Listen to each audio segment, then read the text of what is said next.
দীর্ঘ 10 দিনের রোমাঞ্চকর যাত্রা শেষে ঘরে ফিরলেন চাঁদের 4 সারথি। নতুন ইতিহাস গড়ে প্রশান্ত মহাসাগরে অবতরণ করেছে আর্টেমিস 2 মিশনের ওরিয়ন মহাকাশযান। আজ শনিবার সকাল 6টা 7 মিনিটে ক্যালিফোর্নিয়া উপকূলে আছড়ে পড়ে ক্যাপসুলটি। ভেতর থেকে কমান্ডার রিড ওয়াজম্যানের আশ্বস্ত কণ্ঠ, আমরা স্থিতিশীল এবং সুস্থ আছি। এই মিশন ছিল রেকর্ডের হাতছানি। পৃথিবী থেকে 2,52,757 মাইল দূরে গিয়ে 1970 সালের অ্যাপোলো 13 এর রেকর্ড ভেঙে দিয়েছে রিড, ক্রিস্টিনা, ভিক্টর ও জেরেমিরা।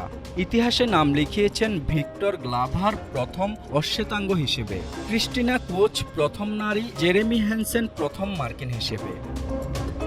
মহাকাশ থেকে তারা সরাসরি দেখেছেন 6টি উজ্জ্বল উল্কাপাতের বিরল দৃশ্য। এই সাফল্য কেবল একটি যাত্রা নয়, 2028 সালের মধ্যে চাঁদের দক্ষিণ মেরুতে মানুষের পদচিহ্ন ফেলার যে স্বপ্ন নাসা দেখছে, এটি তারই এক সফল মহড়া। ওসমান গনি, ঢাকা টুডে।